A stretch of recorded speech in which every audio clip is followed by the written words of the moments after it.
Hello guys, welcome to the Parson series, and this will be part 3 of your chapter number 3. So if you remember, we had stopped here. The options present on L and M cones are encoded on the X chromosome and they account for most common color deficiencies. So today we'll be starting with the physiology of the vision and the developing brain, and I think this is a very important part in the growth and development of the eye, where we are not just talking about the physical aspect of the growth, we are also talking about the mental and physiological aspect for the development of eye. So let's see what they have to say. The brain is a dynamic organ which starts developing in utero and continues to change throughout the life. The initial development of the visual pathway involves the correct wiring of the system with the axons of the retinal ganglionic cells reaching their correct destination in the lateral geniculate body. Now, this visual pathway which is present is actually considered to be a part of electrical system, neurological system. So that is why they are rightly using the word that it is the correct wiring of the system. And that optic nerve, if you talk about the optic nerve, then optic nerve actually consists of the axons of the ganglionic cells. So these axons of the ganglionic cells, they reach their correct destination where they are synapsing in the lateral geniculate body, which is considered to be your fourth order neurons. Now new cells which are arising from here then grow to reach their designated place. The fibers develop further by establishing the complex. So obviously this is a whole integrated system of visual pathway, and somehow the first order neurons, the second order neurons, the third order neurons, the fourth order neurons, all these are interconnected. Okay, so this is actually genetically determined, but environmental influences do play a role. So obviously, mostly it is genetically determined, but they are saying that environmental influences also play some degree of role. Later on, there is a further rewiring and pruning of the various connections by which unwanted and underutilized. So we have to remove the unwanted and underutilized connections. Simply they are getting eliminated and useful connections are getting selected and strengthened. So whenever anything is formed, not only the wanted things, the most desirable things, they are formed, the unwanted things, the underutilized things, they are also formed.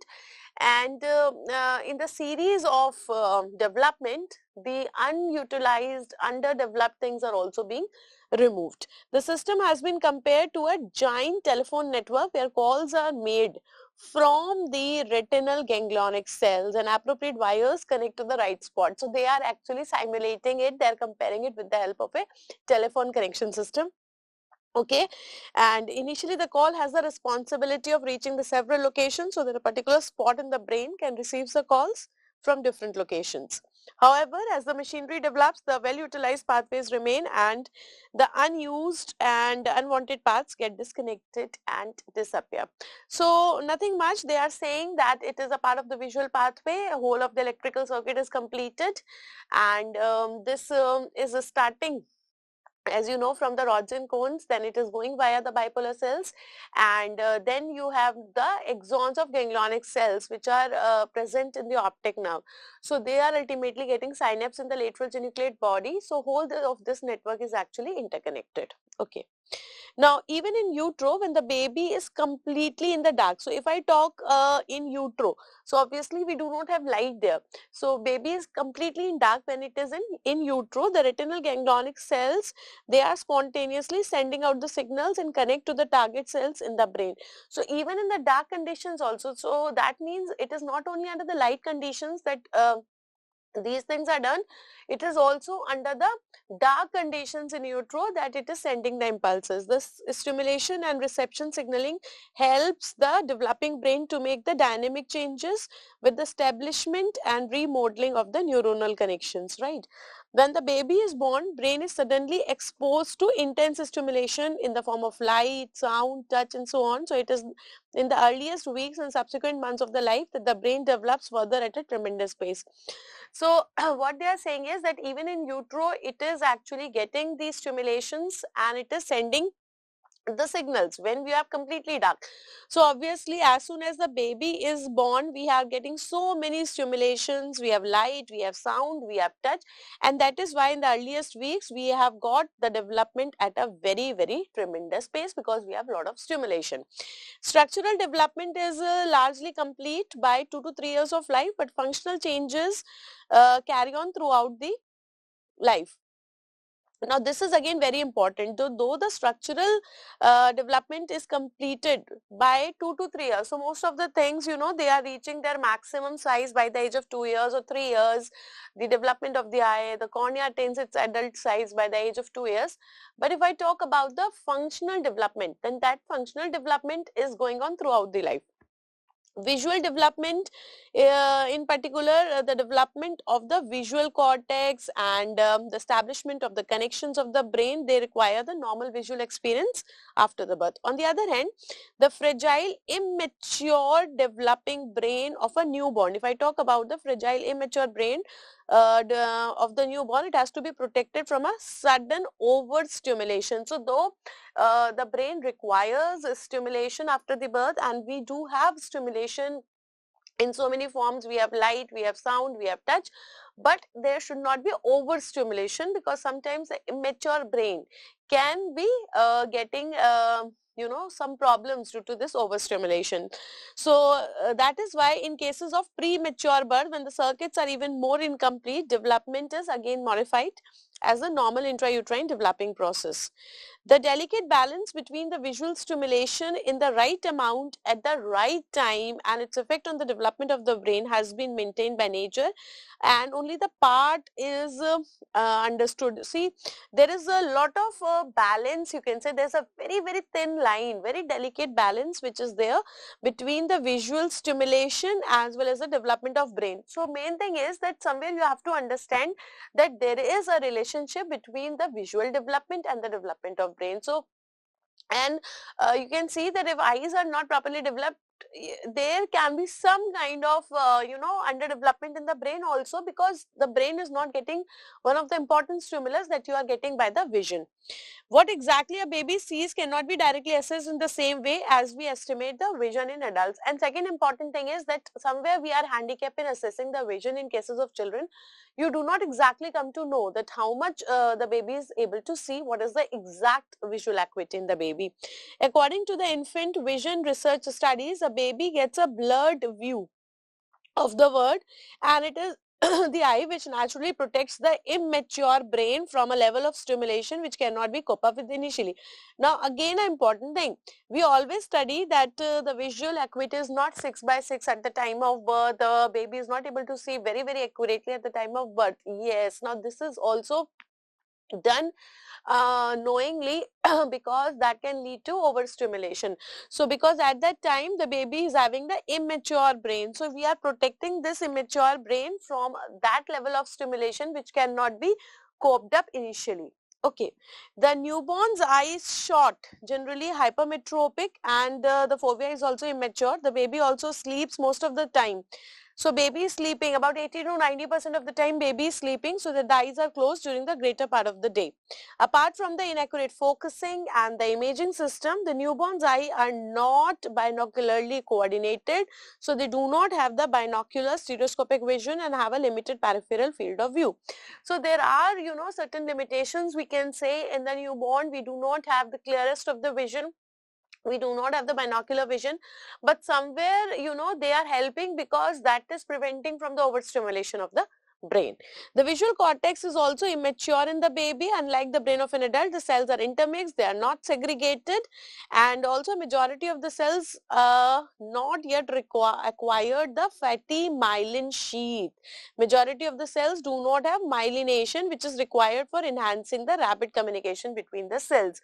So obviously it is underdeveloped, but it is also going with the development of the brain because we have to protect it from the overstimulation.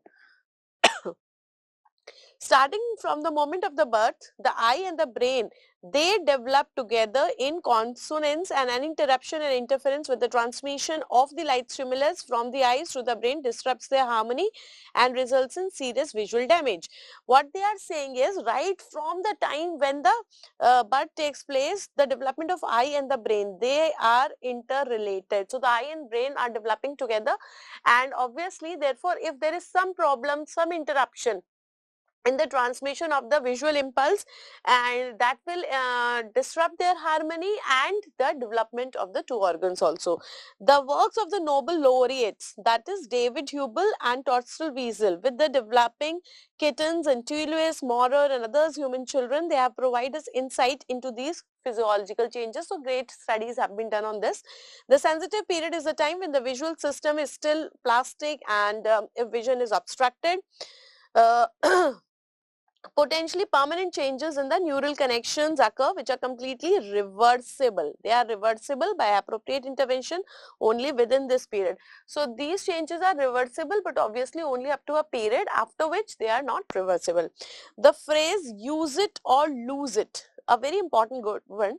Use it or lose it best describes the changes taking place in the selection or severing of the connections. Either you have to use them, and if they are not utilized, then you have to lose them, you don't have to keep them. Okay, in the kittens, if one eye is kept closed for 8 weeks, the brain loses its ability to respond to stimulation from the eye. But if initially closed and then reopened within 8 weeks, brain retains its ability to respond. In human children, let's talk about the children. So in human children, the sensitive period is up to 8 years, but the first 3 years are the most crucial. So if I talk about the human brain with this respect, that if you are not using something for a long time, then that gets atrophied. So actually they are talking of amblyopia, that if children are not using it till 8 years of age, then they can go into amblyopia. But the most crucial period out of this 8 years also, the most crucial period is your 3 years. In the developing vision of an infant, some milestones are worth remembering. So let's see what are the milestones. You must have learned these milestones in your pediatrics also. So this is a integration with the pediatrics, ophthalmology with the pediatrics. We have covered this in your this visual acuity part, where pre-verbal assessment of the children has been considered. So very soon after the birth, the baby can fix or look at a light held a few inches away. So this is soon just after the birth. By using black and white vertical strips to estimate the limit of resolution of visual acuity, now we are coming to a week-old baby can only perceive the strips which are 2/5 of an inch at a distance of 4 feet, which is 30 times wider than the finest strip. So like we have the optokinetic nystagmus drum. If I talk about the optokinetic nystagmus drum, which is alternate black and white strips, so they are saying that at 1 week, the baby can perceive only those strips which are 2/5 of an inch and at a distance of 4 feet, right? Then why 1 month? So this was at birth. Then we talk about the week. Now we talk about the 1 month. At 1 month, the fixation of the light becomes more steady and baby is now developing a preference for looking at a face or a face-like stimulus. So at 1 month, we have got the preference, and then we have got 3 months. At 3 months, we are having the binocular vision and eye coordination are established. Now that does not mean that the baby has the finest of binocular vision. This is just the starting, okay?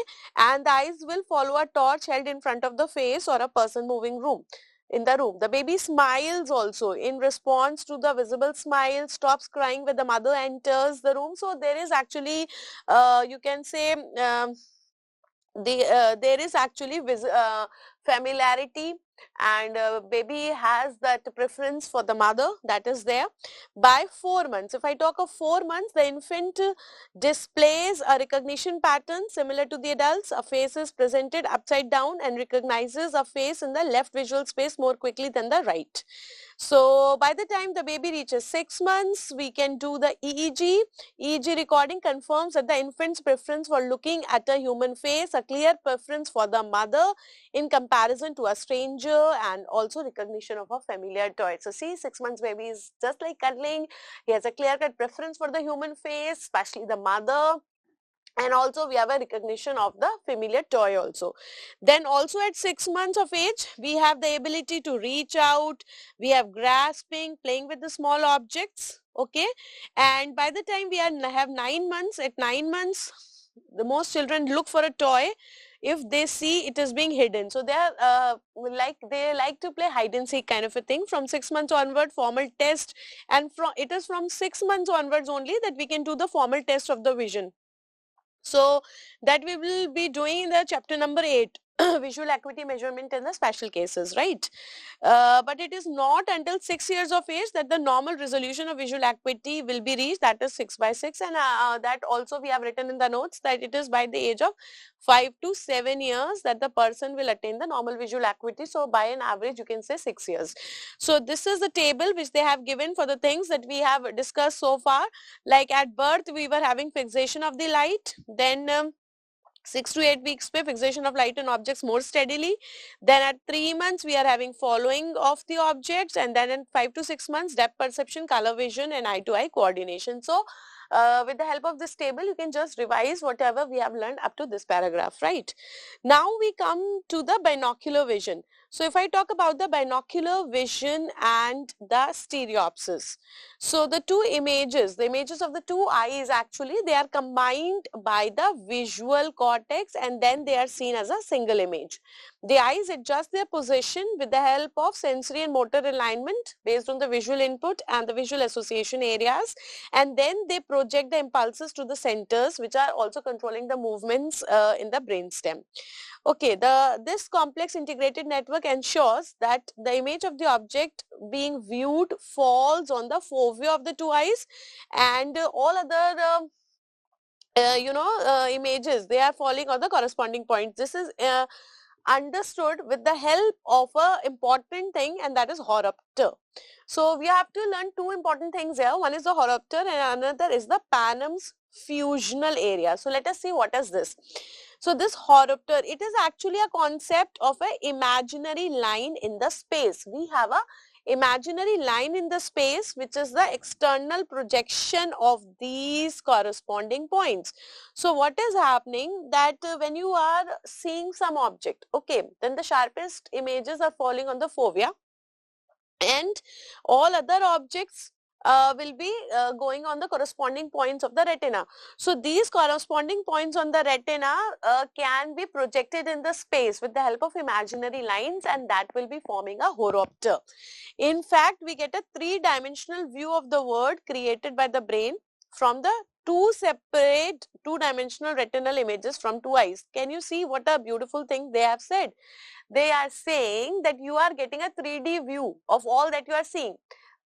From what? From the 2D images in the retina. So from the 2D images which are forming on the retina, from these two eyes, we are able to see the 3D image of the world. Okay. Because why? Now, why it is possible that you are able to see 3D world when the images formed in the retina are 2D? Because of this, what is called as the Panam's fusional area. Now this Panam's fusional area, this is actually falling on either side of the horopter, which is still within the limits of the fusion. This gives both eyes a slightly different view of the object as eyes are separated. So what is happening? This area is lying on either side of the horopter. Horopter was again a imaginary lines falling in the space. Okay. So when you are doing when you are visualizing this Panam's fusional area, which is on either side of the horopter, it is still within the limits of fusion such that the objects spilling over this space from the horopter are viewed as single. So all those objects which are projecting in this space will be seen as a single image. That whole area will be called as the Panam's fusional area. I hope this is very clear. So this gives both eyes a slightly different view of the object as eyes are separated in the space, and this horizontal disparity gives the perception of depth or the stereopsis. So what is happening actually, we have got a horizontal disparity. So horizontal disparity, if you remember, this word is important. This helps us in getting the perception of depth or stereopsis. Two things which are separated horizontally will give me the 3D perception in this Panam's fusional area. The location of the horopter and the Panam's fusional area is determined by the distance at which these eyes are fixated. If the person is looking at an object which is 1 meter away, any object limited to 1 meter horopter will be viewed as a two-dimensional or the three-dimensional thing. Okay. Now what they are saying that if anything that is limiting to this horopter will be viewed as a flat, or you can say 2D thing. Any object which is extending in this Panam's area will be seen as 3D. So if the object image is falling within this Panam's area, it will be seen as 3D object, and if it is falling outside it, then that will be seen as flat or the 2D thing, and any object outside this region will actually be seen as the double, that is called as the physiological diplopia. Now they have actually categorized 3 areas. So if the person is looking at an object, okay, and this object is 1 meter away, the object limited to the 1 meter horopter. So which is 1 meter from the horopter, this will be 2D, which is extending into the Panam's area, this will be 3D, and which is outside the region, this will be seen as double, that is called as the physiological diplopia. So all those things which are just at 1 meter from this Panam's area, they will be seen as 2D, and which is just inside it will be 3D. So when you are going outside, you are seeing both, and that is called as the physiological diplopia. Okay. The brain normally suppresses the images. Now normally we do not see this diplopia because normally brain suppresses those images which are outside the fusion limits. Physiological diplopia can be demonstrated by looking at an object at far end of the room and holding up one's finger in front of one's nose. So normally we do not have this physiological diplopia because the brain is actually able to suppress those images which are outside our fusional reserve or fusional limits, but you can create them if you are putting one finger here near the nose and you are seeing at the far end of the room, then you are able to see it also. While still looking at the distant object, if one cautiously try to simultaneously becoming aware of this, so looking there and trying to aware of this finger, then there starts a diplopia also, the fingers appears double and the vice versa. Binocular vision has been graded at 3 levels. So this we always study. What are the 3 grades of binocular vision? We have simultaneous perception, fusion and the stereopsis. An object has to be simultaneously imaged by the fovea of both the eyes. Okay, then there has to be fusion and horizontal disparity. Again, horizontal disparity will lead to the depth of perception. So a lot of things and concepts we have studied in this topic, where we have seen that how actually all the system, physiological system, visual pathway and brain, they are working as the electrical system, how they are interconnected, and how the depth and the stereopsis is actually formed in our eye. So let's see the summary. The physiological apparatus which is responsible for the eyesight, it consists of focusing mechanism of the eye. We have got molecular pathways that are triggered on the neurosensory retina and the neural pathways that convey the information to the visual cortex. The visual cortex will translate these signals which are using into a visual image, and then it is connecting to the visual association areas for the final input. Okay. Images formed in the retina by the light include the perception of the clarity, we have color, we have motion, we have spatial formation. Retina contains 2 kind of photoreceptors, rods are there with a peak sensitivity of 498 nanometer.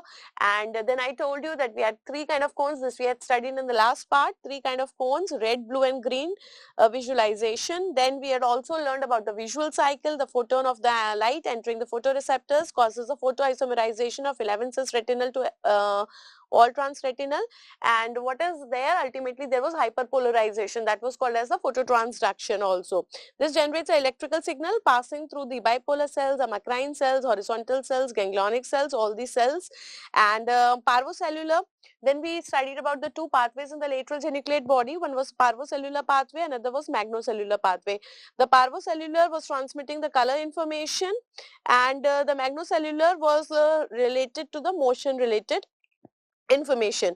Signals from each eye are slightly different, and these differences are actually processed to provide that binocular vision. Binocular vision can be graded into macular perception, fusion and the stereopsis. So this is all for chapter number 3. I think you must have understood the physiological concepts of your binocular vision well. See you in Parsons series chapter number 4. Thank you and happy ophthalmology.